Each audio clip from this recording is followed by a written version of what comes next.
Captain Tae-ho Kim stared at the screen in front of him. His hands were steady, but his heart was beating fast. After 3 years of flying through empty space, they had finally found something. Or rather, something had found them. The ship's alarms were quiet now, but red light still flashed on the control panels. The UES Indomitable was humanity's first real deep space ship. It was not built for fighting. It was built for exploring and making friends with whoever they might meet out here.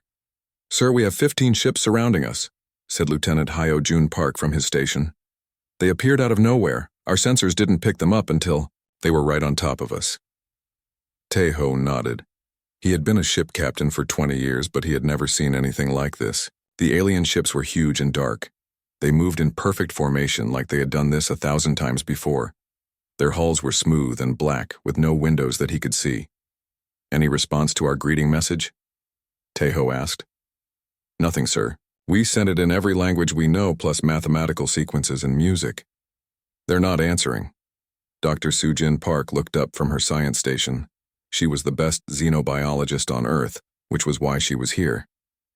"Captain, I'm reading massive energy signatures from those ships.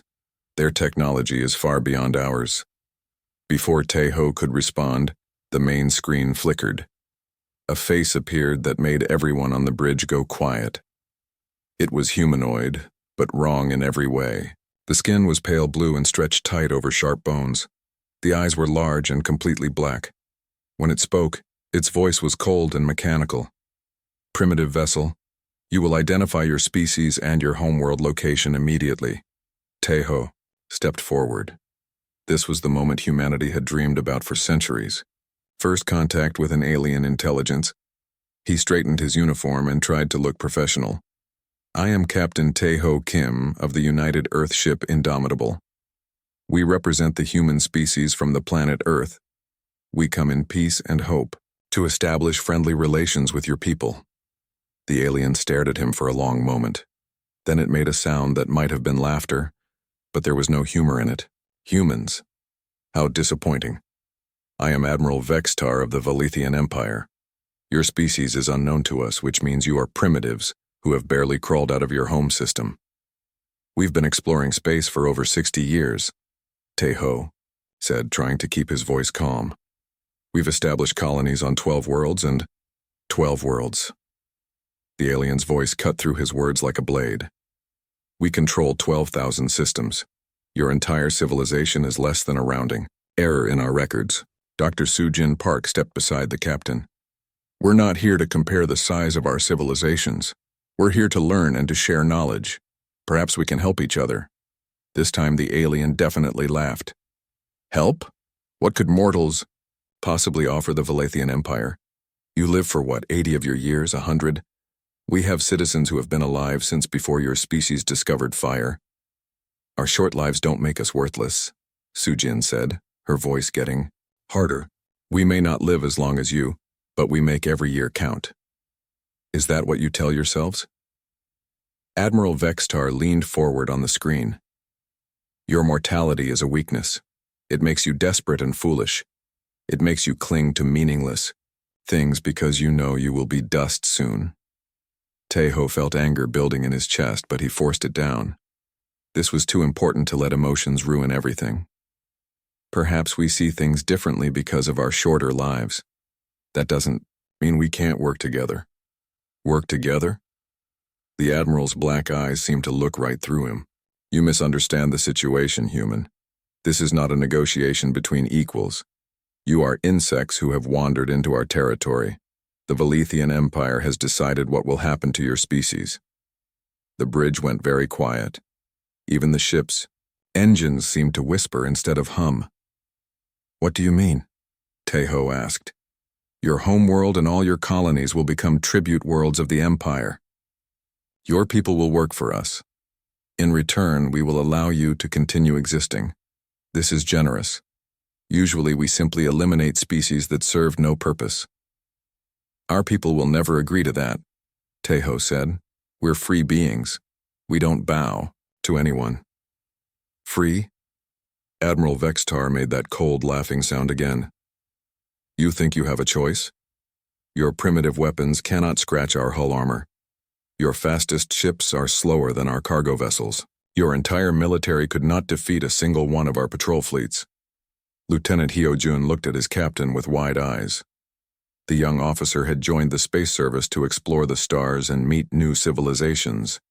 He had not signed up for this.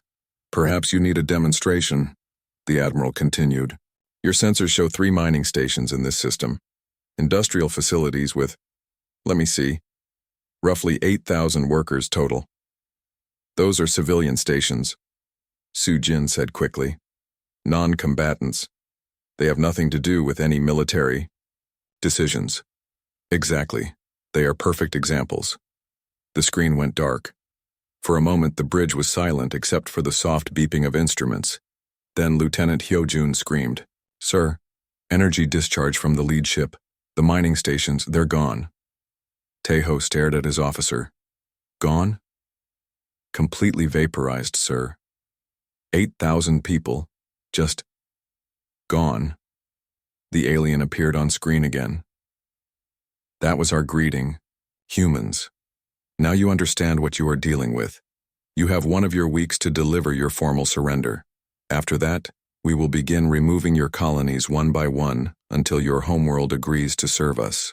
Dr. Sujin Park was recording everything on her personal device. Her hands were shaking, but she kept the camera steady. This had to be documented. People on Earth needed to see what they were facing. This is murder, Taeho said, his voice barely controlled. Those people had families, they had children. They had short lives anyway, Admiral Vextar replied. We simply made them shorter. Consider it a mercy. Now they don't have to watch their civilization kneel before us. The transmission ended. The bridge stayed quiet for a long time. Finally, Lieutenant Hyojun spoke. Sir, what are your orders? Taeho Kim looked at the empty space where 3 mining stations used to be. 8,000 people had been alive 5 minutes ago. Now they were atoms scattered in the void. He thought about Earth, about the cities full of people who had no idea what was coming for them. Set course for home, maximum speed, he said, and send a priority message to Earth Defense Command. Tell them we're coming home and we're bringing bad news. As the Indomitable turned toward Earth, Dr. Sujin Park reviewed her recordings. She had captured everything. The Admiral's words, his casual dismissal of human life, his assumption that humanity would simply roll over and die. The aliens thought humans were weak because they lived short lives. They thought mortality made people afraid. They were about to learn how wrong they were. Fleet Commander Zethrak watched the human colonies through his ship's sensors and felt something close to boredom. 3 months had passed since the ultimatum was delivered, and the response had been exactly what he expected from primitives. Confusion, panic, and desperate attempts at negotiation. The humans had sent dozens of messages begging for mercy, offering resources, even suggesting they could be useful servants. It was pathetic, but predictable. Every species went through the same stages when faced with the might of the Valethian Empire. Sir, our scout ships report that several human colonies are evacuating their populations, reported Subcommander Velketh. Should we intercept the refugee ships? No. Let them run. Fear will make the others surrender faster. Zethrak studied the tactical display. 200 Valethian ships against maybe 50 human vessels of questionable military value. This would be over quickly. Begin the pacification of the outer colonies. Start with the mining operations. What happened next surprised him. Instead of surrender broadcasts or pleas for mercy, the human colonies began firing back. Their weapons were primitive, chemical rockets and basic energy weapons, but they fired them anyway. More surprising, their civilian ships had been converted into makeshift warships loaded with explosives and pointed directly at Valethian vessels. Sir, the human ship. Steady Hand is on a collision course with our cruiser Dominance, Velketh reported. They're not responding to warnings. Then destroy it. The human ship exploded in a ball of fire and debris, but instead of discouraging the others, it seemed to make them more determined. 3 more converted freighters accelerated toward Valethian positions. On the surface of Kepler Colony, Captain Do-hyun Chang crouched behind a makeshift barricade and watched alien dropships land in the mining complex. He had been a security officer for the mining company, responsible for keeping drunk miners from fighting and making sure equipment didn't get stolen. Now he was apparently responsible for defending 50,000 civilians against an alien invasion. "Sir, they're deploying ground troops," said Officer Bitna Yu, peering through her scope. "Looks like they want to capture the facility intact." Do-hyun nodded. That was their advantage. The aliens wanted the mining equipment, which meant they couldn't just blast everything from orbit. They had to come down and take it, which meant they had to fight. "Remember, we know this place better than they do," he told his people. Most of them weren't soldiers.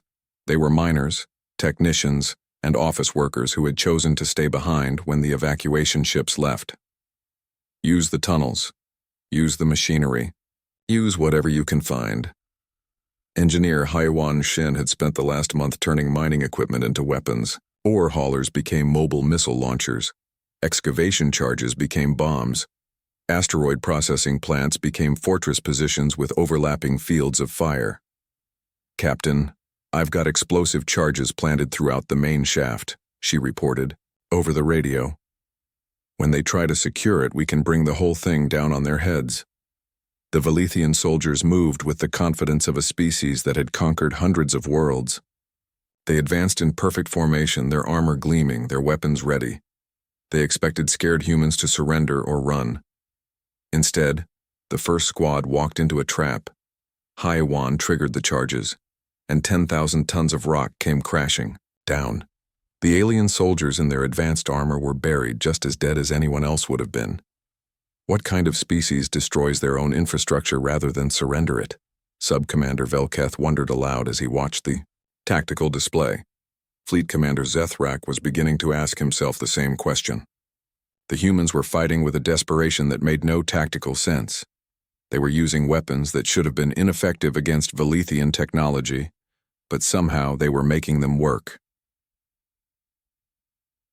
On the asteroid, Ceres Station, Station Manager, Young Ho Lee had turned the entire facility into a weapon. The massive rock was riddled with mining tunnels, and every tunnel was now a firing position.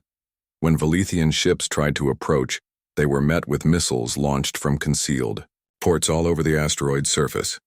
"Sir, we're reading multiple launch signatures," reported the Velithian sensor operator. "Hundreds of small craft launching from the asteroid." "Escape pods? No, sir. They appear to be mining pods converted with explosives." Zethrak watched as swarms of tiny human craft, each carrying a single pilot and enough explosives to damage a warship, threw themselves at his fleet. Most were destroyed before they could reach their targets, but some got through, and each one that connected left a Velithian ship damaged or destroyed. "These humans are insane," Velketh said. "They're committing suicide for no tactical gain." But that wasn't quite true. Every successful attack, no matter how small, proved something important to the other human colonies. The Velithians could be hurt. Their technology wasn't perfect. Their armor could be cracked. Word spread through human space faster than the Velithian fleet could move. Colonies that had been preparing to surrender began preparing to fight instead. Refugee ships turned around and came back, loaded with volunteers and makeshift weapons. Admiral Woo Jin Lee commanded the Earth Defense Force from a bunker deep beneath the Pacific Ocean. He had never expected to fight aliens, but he was learning, fast. The reports from the outer colonies were teaching him things about the enemy that no amount of intelligence gathering could have revealed. "They're overconfident," he told his staff. "They expect us to fight like they do. Carefully, logically, with concern for preserving our forces. They don't understand that we're willing to trade our lives for any advantage we can get." "Sir, that sounds like a recipe for extinction," said Colonel Mirei Song. "Maybe. But if we're going to die anyway, let's make sure we take as many of them with us as possible." The Admiral studied the battle reports. "Send word to all colonies, don't try to match them ship to ship or weapon to weapon. Use our advantages. Speed, knowledge of local terrain, and the fact that we don't expect to survive this."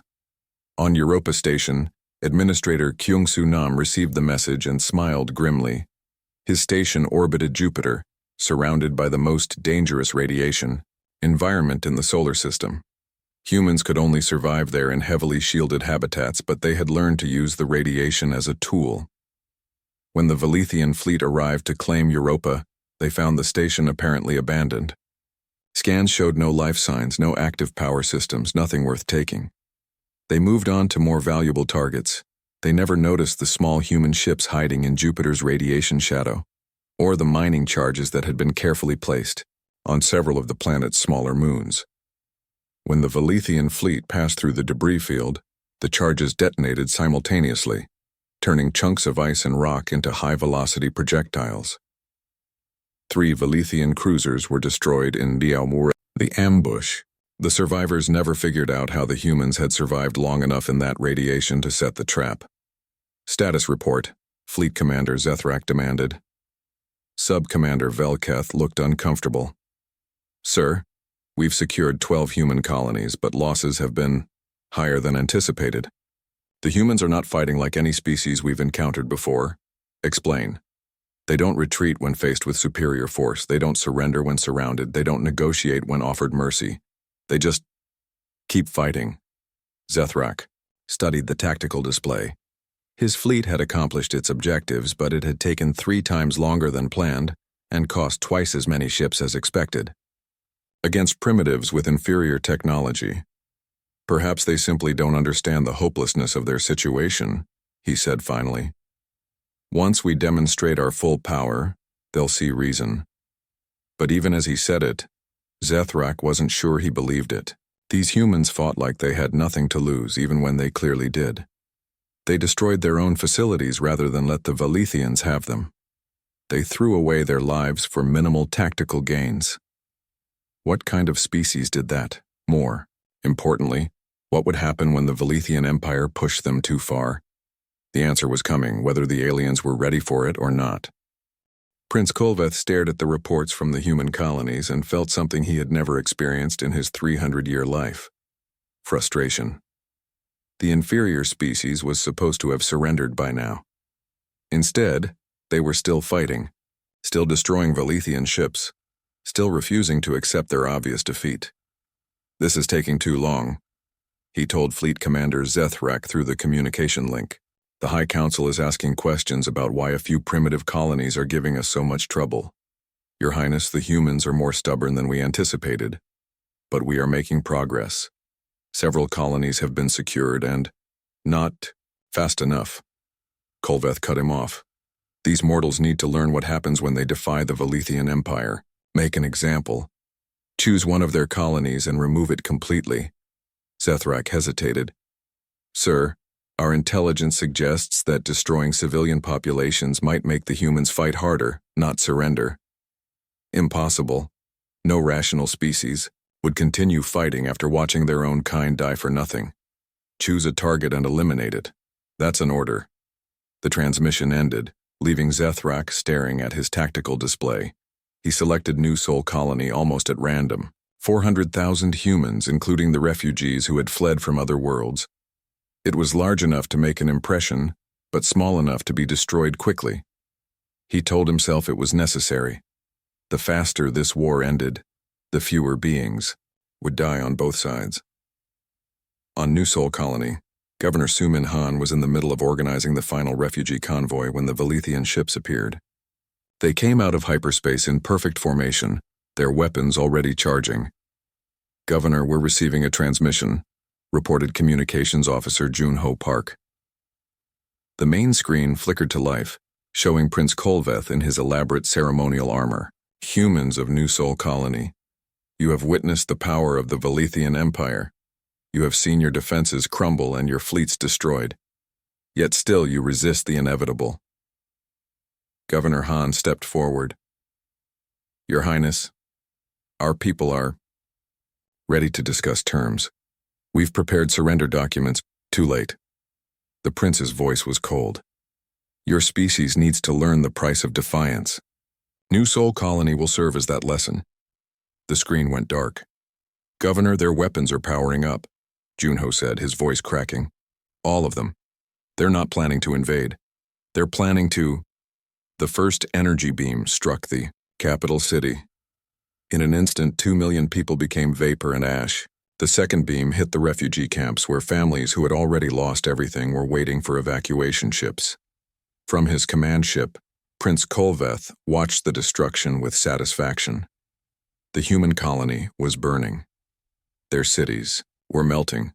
Their people were dying by the hundreds of thousands. This was how you dealt with primitives who didn't know their place. "Record everything," he ordered. "I want this broadcast to every human world. Let them see what happens to those who resist us." But even as the planet burned below them, some humans kept fighting. Emergency responders ran into the fire to save whoever they could. Medical teams worked in the rubble of destroyed hospitals. And in the deep shelters, the survivors weren't planning surrender. They were planning revenge. The transmission reached Earth 12 hours later. President Min Soo Kang sat in the secure briefing room beneath the Capitol, watching footage of new Seoul Colony's final moments. His entire war council was there. General Ji Hee-yoon, Admiral Woo Jin Lee, Intelligence Director Chang Ho-bae, and a dozen others. Nobody spoke as they watched 400,000 human beings die. Children in playgrounds vaporized in an instant. Hospitals full of sick people turned to plasma. Old folks' homes erased from existence. Refugee camps where people who had already lost everything lost their lives as well. When the footage ended, the room stayed silent. Finally, General Ji Hye-yoon spoke. "They killed refugees. They killed people who had already given up their homes to run from this war. They killed them while they were trying to surrender." "It was a message, President," Kang said quietly. "They wanted to show us what happens to humans who resist them." "Then they succeeded," Admiral Lee said. "Every human being in the galaxy just got the message loud and clear." "And what message is that?" the President asked. General Yoon leaned forward. "That these aliens don't take prisoners. They don't honor surrender. They don't distinguish between soldiers and civilians." Her voice grew harder. "They wanted to see what mortals are capable of when pushed too far. Let's show them." The room erupted in angry voices, but President Kang held up his hand for silence. "General, what exactly are you suggesting?" "Total war, sir. Not just military. Resistance. Not just defending our colonies. I'm talking about making them pay for every human life they've taken. Making them regret the day they decided to mess with mortals." Dr. Kyung Ho-bae, the head of military research, spoke up. "Sir, if we're talking about total war, I have some projects that were deemed too dangerous for normal warfare. Weapons we hoped we'd never have to use." "What kind of weapons?" the President asked. "Fusion bombs disguised as civilian cargo. Bioweapons designed to target specific alien biology. Nanotech weapons that can eat through any known armor. Computer viruses that can turn their own ships against them."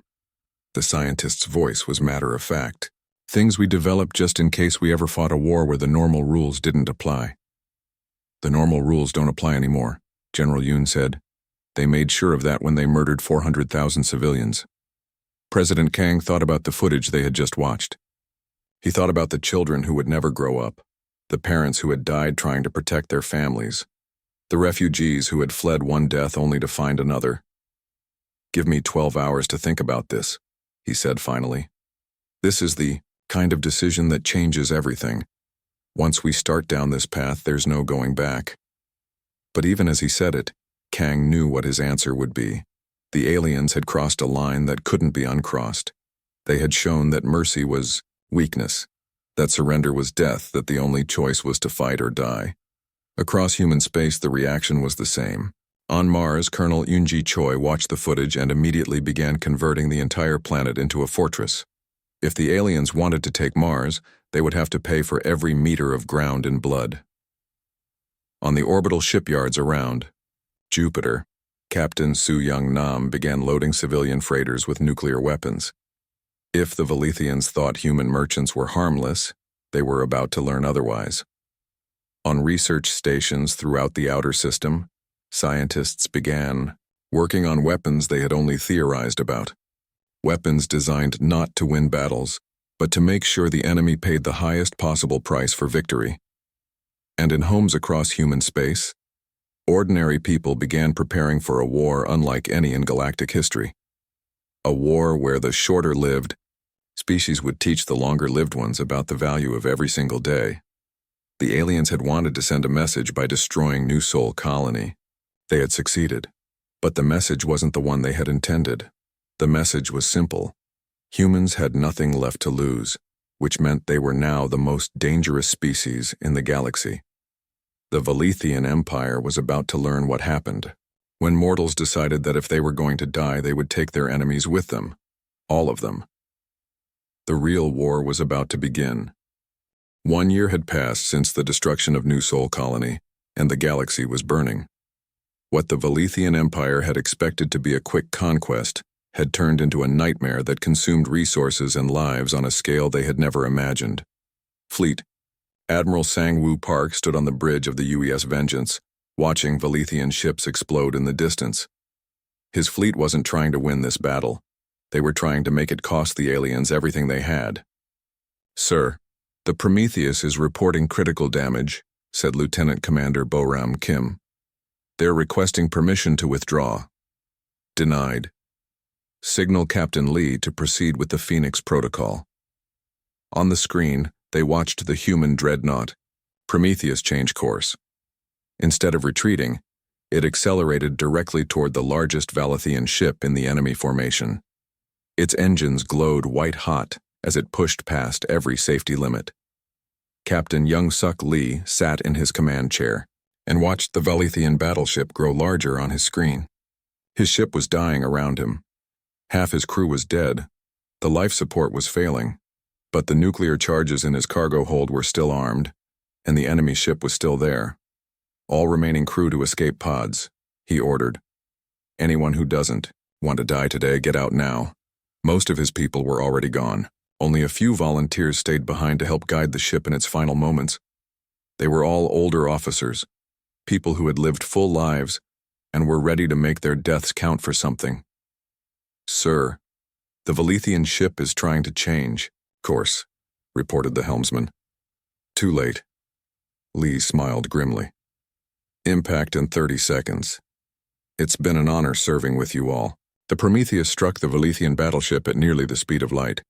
The nuclear charges detonated on impact, creating a miniature sun that consumed both ships instantly.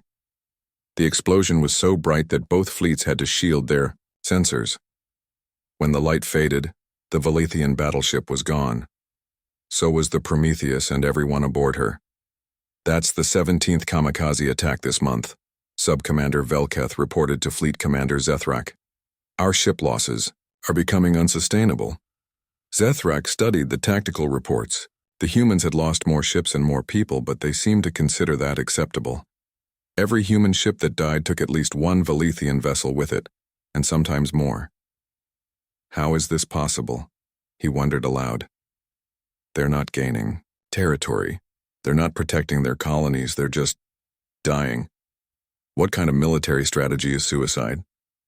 The answer came from an unexpected source. Ambassador Veltaren had been studying human behavior since the war began.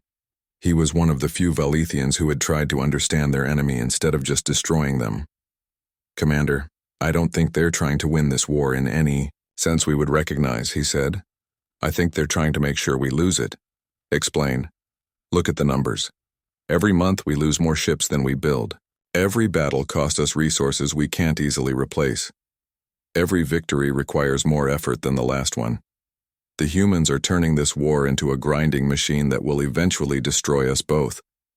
But they'll be destroyed first. Their shorter lives mean they can't sustain this kind of loss rate. That's exactly what makes them so dangerous," Veltaren said quietly. "They don't expect to survive this war. They're not fighting to save themselves.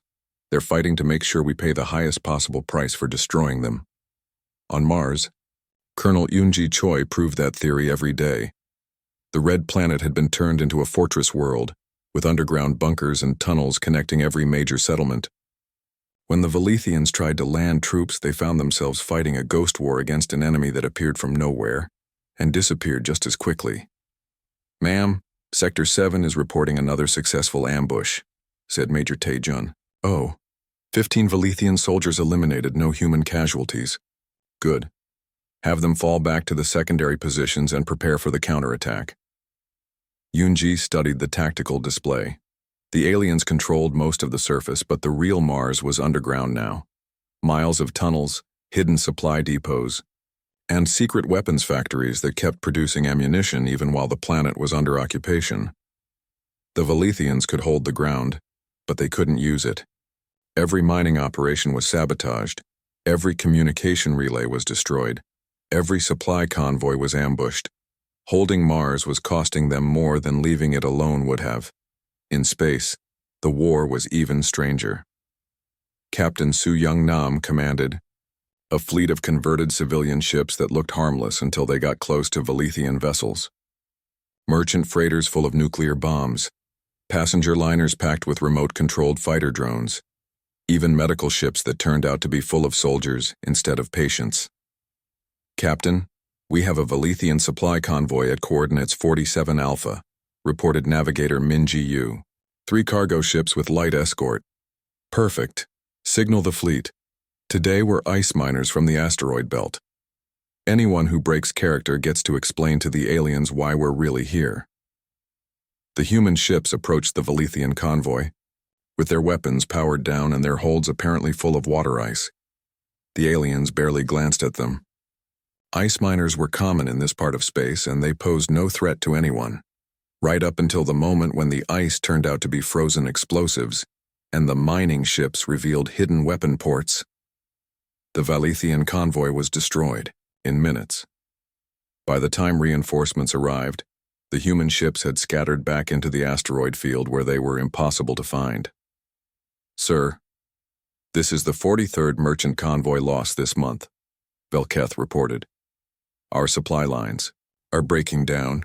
Ships are afraid to travel without heavy escorts, which means we can't move resources fast enough to support our frontline forces. Zethrak felt something he had never experienced before. Doubt. The Valethian Empire had fought hundreds of wars against hundreds of species, but they had all followed predictable patterns.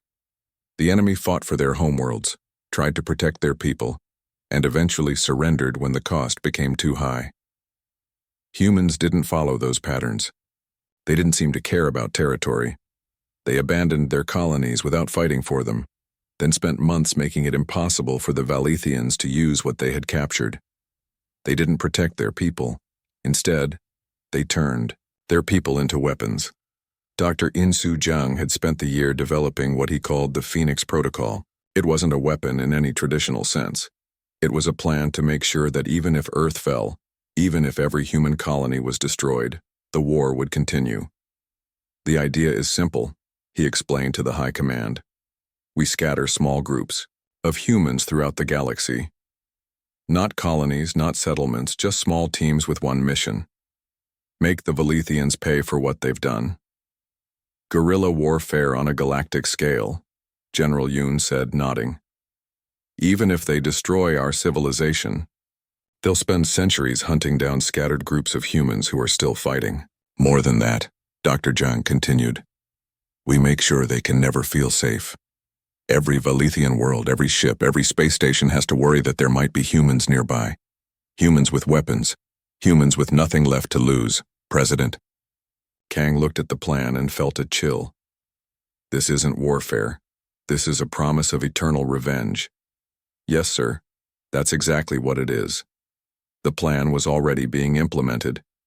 Human volunteers were being scattered across the galaxy in small, fast ships. They carried enough supplies to survive for years and enough weapons to take down Valethian targets when the opportunity arose. Some of them would be caught. Some of them would die in the cold emptiness of space.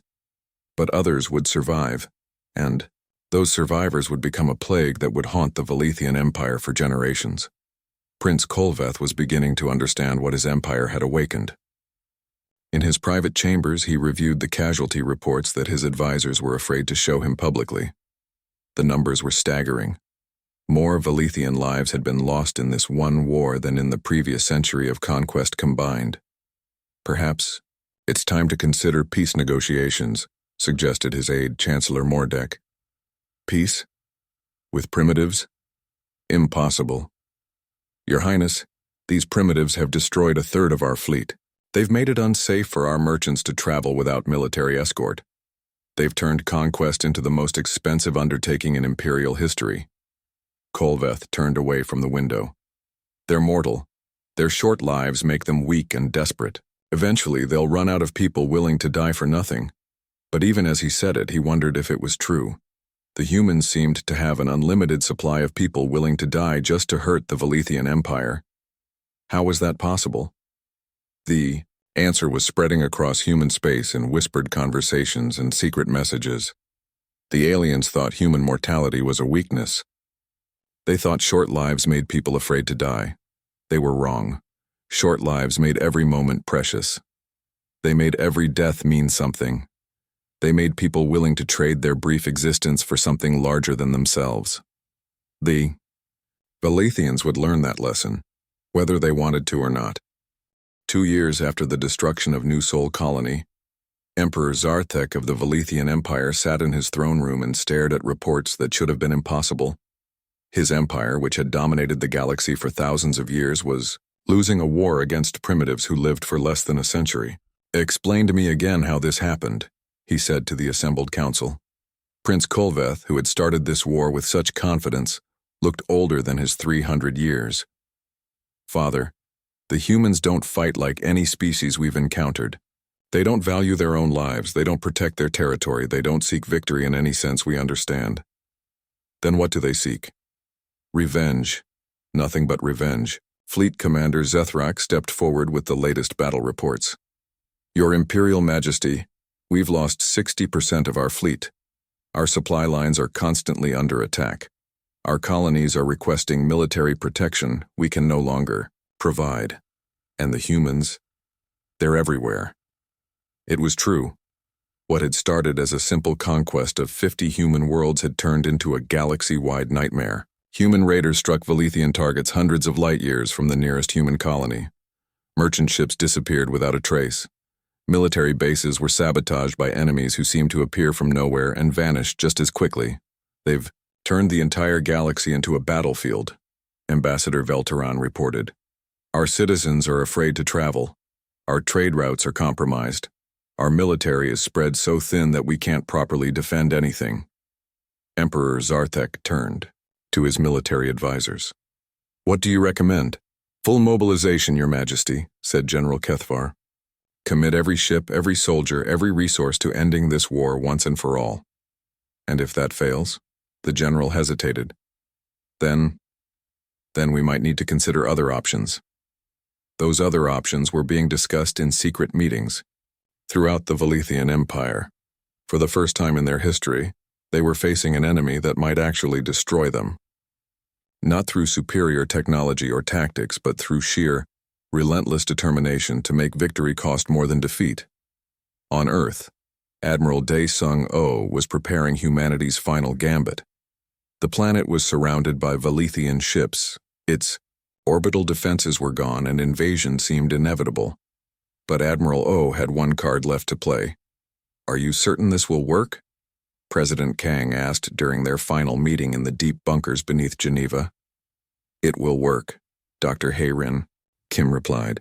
"The weapon is ready. One signal from us and every Valethian world in the galaxy becomes uninhabitable. And if they don't believe we'll do it, then they don't understand humans very well," Admiral O said grimly.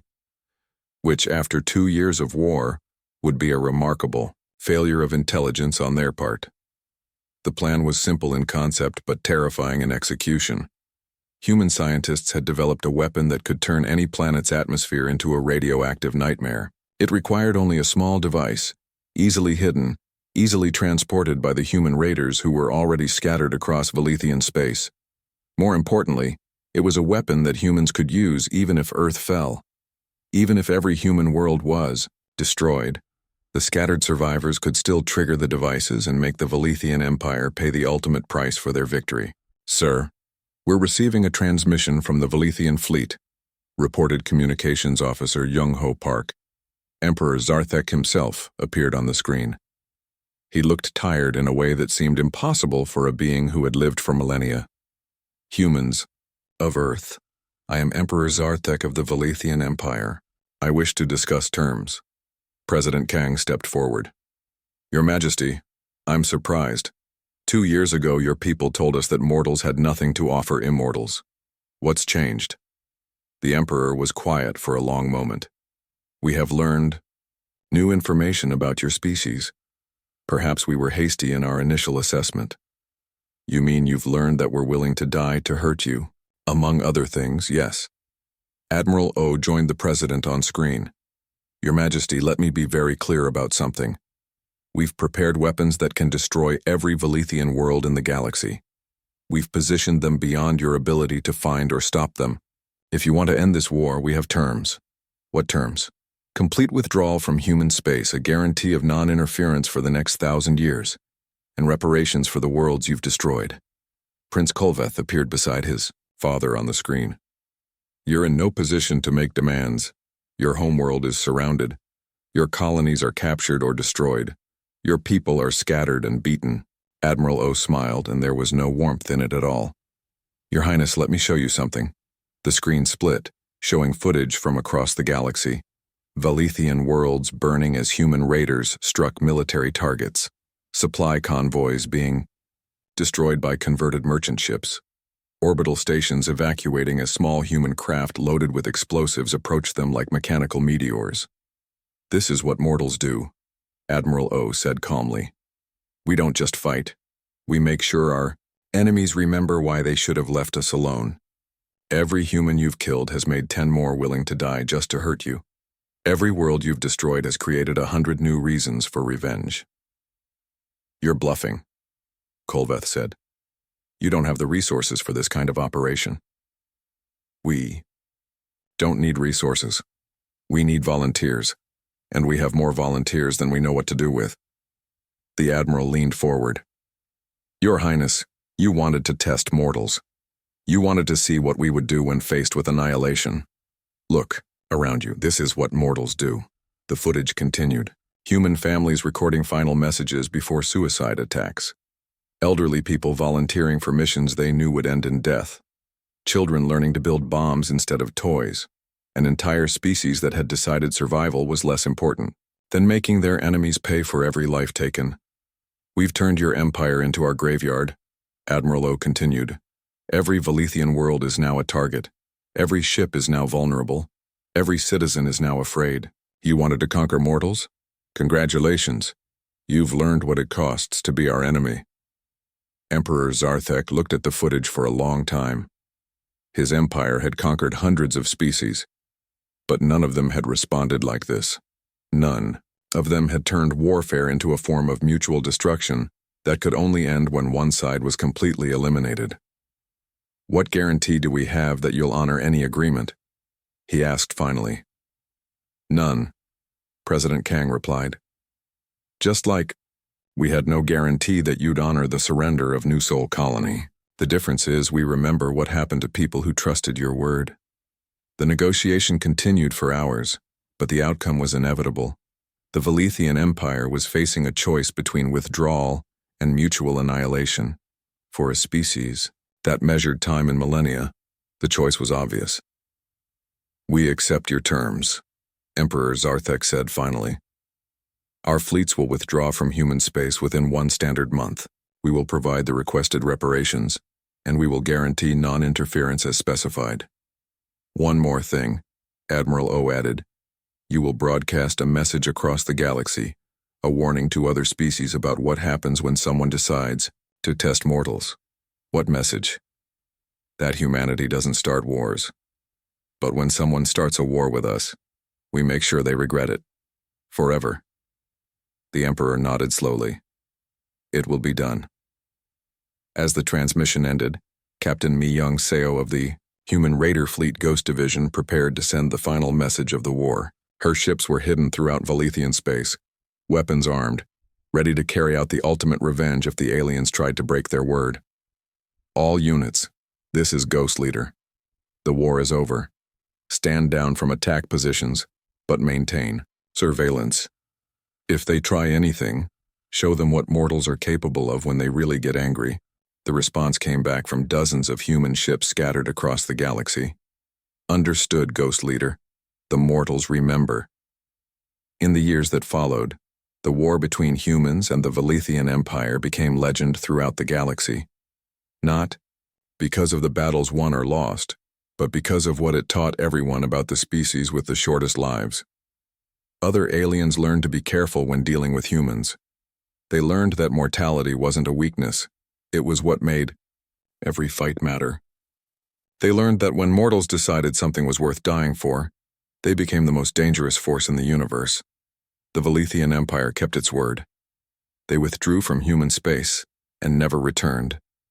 But they also never forgot the lesson they had learned. Some species are dangerous because they live forever. Humans are dangerous because they don't. And when mortals fight for something they believe in, they don't just become soldiers. They become legends that echo through eternity, reminding everyone who hears their story that there are some lines you simply don't cross. The galaxy remembered, the galaxy learned, and the galaxy made sure that the story of the mortals who turned warfare into revenge was told to every species that thought short lives meant weak hearts. They were wrong. They were all wrong. Mortals don't live long enough to waste time on anything that doesn't matter. And when something matters enough to fight for, mortals will fight until the stars burn out. The Valethian Empire learned that lesson. The galaxy learned that lesson. And somewhere in the darkness between the stars, human ships still patrol, carrying the promise that mortals